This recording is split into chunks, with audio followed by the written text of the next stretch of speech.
Okay, today our article reading format is completely different from how it was last time. Salom hammaga, bugun artikel o'qiymiz. Xuddi avvalgidaqa, faqat bizada format juda ham boshqacha. Hozir ko'rib turganingizdek, video boshqacha olinyapti, boshqacha formatda.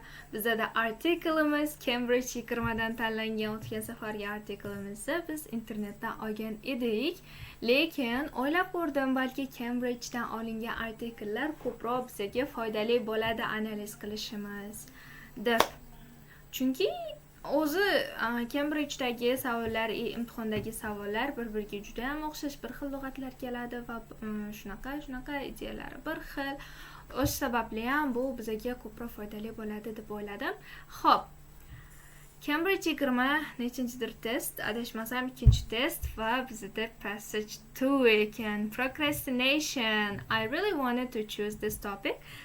Mavzularni qarab chiqqan paytimda reading mavzularini, artikellarni procrastination juda ham qiziqarli bir mavzu sifatida ko'rindi. Balki bu Cambridge 20 ni avval ishlagan bo'lishi mumkin, lekin imенно procrastination mavzusidagi artikel hozir xayolimda yo'q, avvaldan ko'rib olganim ham yo'q.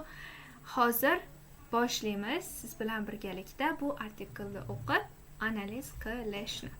Okay, so buni ozroq kattaroq qilishim kerak, adashmasam. A little bit, if possible. Yeah, I guess it's enough, right? Hope. Procrastination.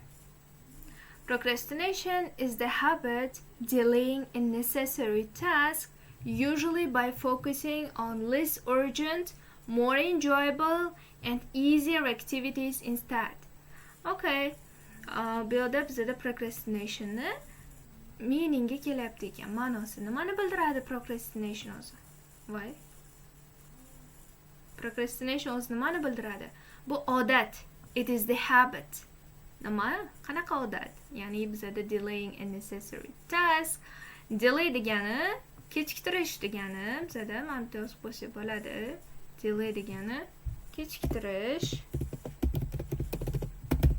Keyinga qoldirish.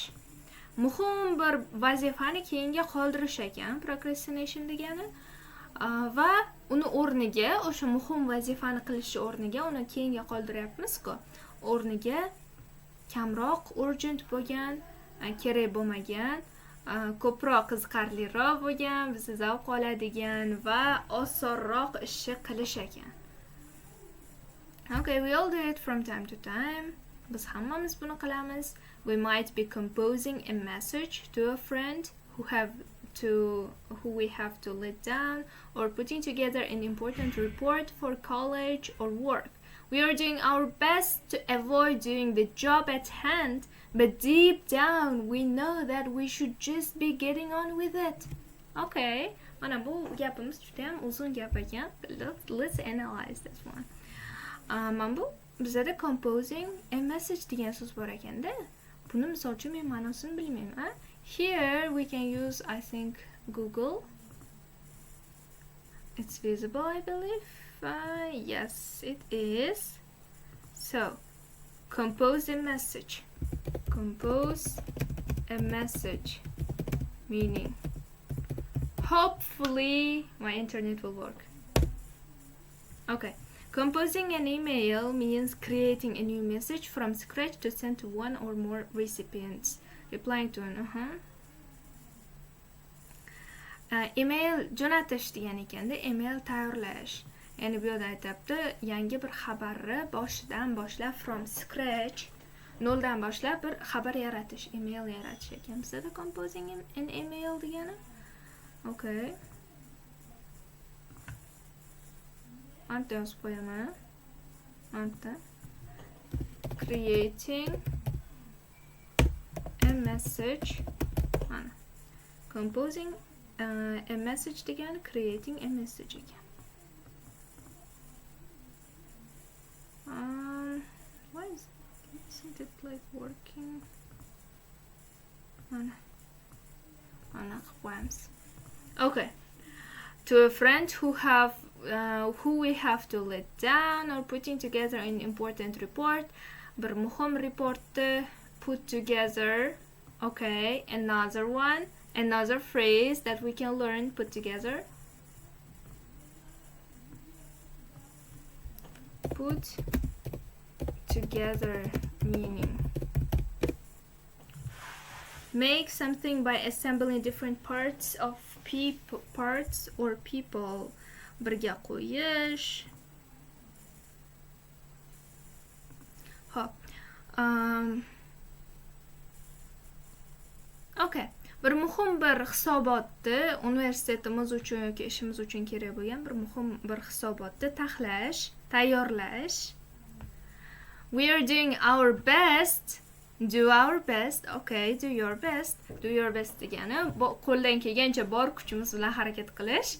We are doing our best. Biz bor kuchimiz bilan harakat qilamiz. Nimaga? To avoid doing the job at hand. O'sha ishni qilishdan qochishga bor kuchimiz bilan harakat qilyapmiz. Avoid qilishga, o'sha ishni qilmaslikka harakat qilyapmiz bor kuchimiz bilan. Lekin, mana here, but deep down, lekin ichimizdan bir chuqur ichimizdan bilib turibmizki, we know that, biz bilib turibmiz. We should just be getting on with it. Biz uni qilishimiz kerak. Okay, getting on with it. Buni ham ko'ramiz. Another phrase for us. Get on with it.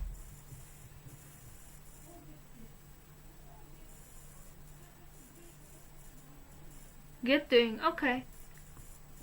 Tugatishimiz kerak, qilishimiz kerak. Bizda ma'nosi shunaqa ekan. Mana. Getting on with it. Unfortunately, berating ourselves won't stop us procrastinating again. Okay? Berating degan so'zni to'g'risi umrimda birinchi marta ko'rib turibman. O'zim readingdan 9 olgan bo'lsam ham bu so'zni birinchi marta ko'rib turibman. Berating. Let's go. Interesting. Berate. Meaning mana chiqib keldi. Look. Berate degani scold or criticize someone angrily. O'zimizni kritika qilish ekan. Ya'ni o'zbekchada nima bo'ladi? So'kmoq, qarg'amoqdir chiqdi. Prosta o'zimizni tanqid. O'zimizni tanqid qilganimiz bilan keyingi safar yana procrastinate qilamiz deb. Berating ourselves. O'zimizni nima deb tanqid qilganimiz bilan, o'zimizni shunchalik so'kkanimiz bilan mana shu vaqtimizni bekor sarflaganimiz uchun yoki ishimiz bo'lib turib, o'sha ishimizni o'rniga boshqa bironta foydasiz narsani qilib o'tirganimiz uchun o'zimizni so'kkanimiz bilan biz yana keyingi safar xuddi shu narsani qilamizda. It won't stop us from procrastinating again. In fact, it's one of the worst things we can do. Bu biz qilishimiz mumkin bo'lgan eng yomon narsa.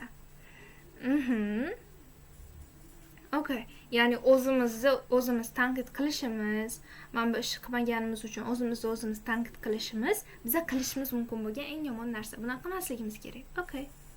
This matters because as my research shows, meni izlanishlarim shuni ko'rsatadiki, procrastination doesn't just waste time. Bu faqatgina vaqtni waste qilmaydi, vaqtimizni olmaydi. But is actually linked to other problems too. Bu boshqa muammolarga ham bog'langan. Waste time. Okay. Contrary to popular belief, procrastination is not due to laziness or poor time management. Contrary to nima degani bizda? Contrary to degani qarama-qarshi. Biron narsaga qarama-qarshi holatda.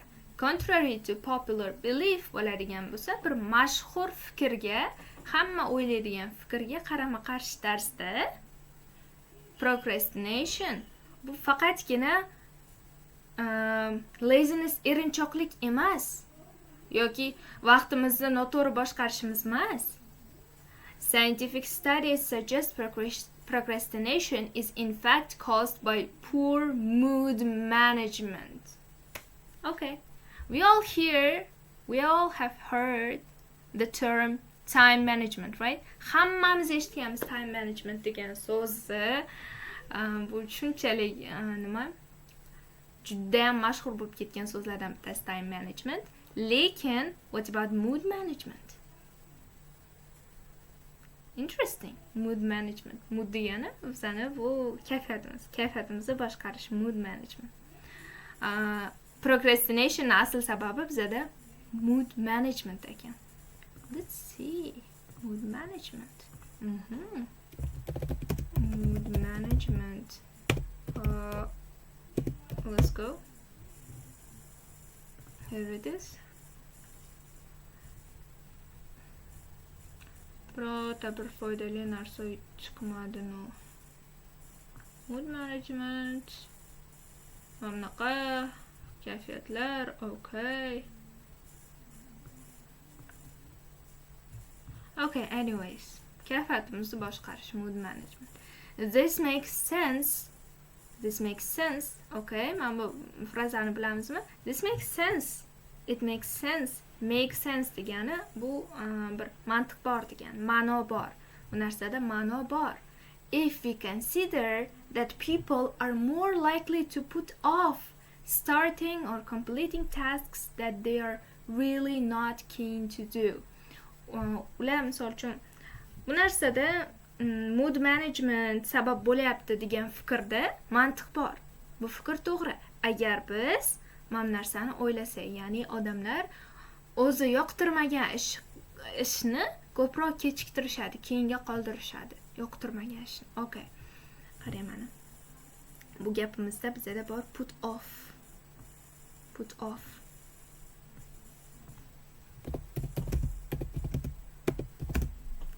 Put off meaning ma'nosini ko'raylikchi.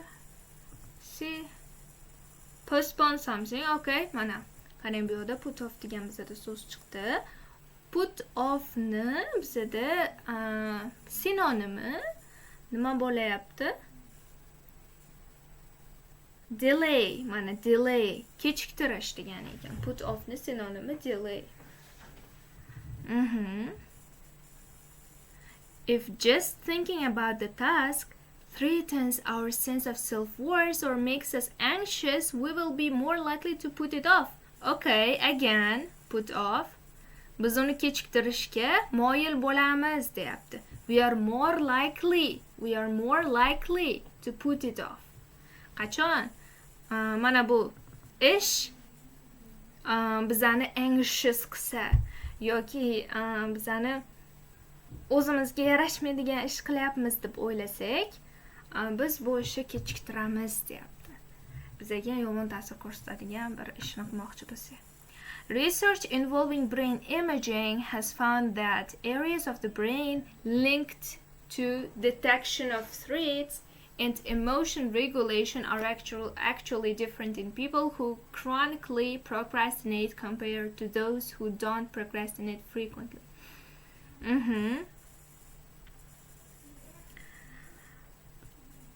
Xavf-xatar, threats, xavf-xatar va emotion, ya'ni his-tuyg'ularni aniqlaydigan qismi, miyamizni xavf-xatar va emotionlarni aniqlaydigan qismi deyapti. Bizda boshqacharoq ekan. Procrastinate qiladigan odamlarda, procrastinate qilmaydigan odamlarga nisbatan bizda boshqacharoq bo'lar ekan. Okay. And I believe that's it. Ikkitagina paragraf qildik. Tomog'im og'rib qoldi. And that's enough for today. Thanks for watching me. I hope you learned something. I hope, and you can be happy that you have analyzed at least 2 paragraphs today. You have read article with me. We have looked some pieces of vocabulary here. Ba'zi bir so'zlarga qaradik, ma'nosini ko'rdik. Procrastination, balki ishlab ko'ring. Mana shu paragraf passageni sizga bu hozir artikel o'qiganimiz yordam berishi mumkin. Okay, thanks for watching. Wait for the next videos. Bye bye.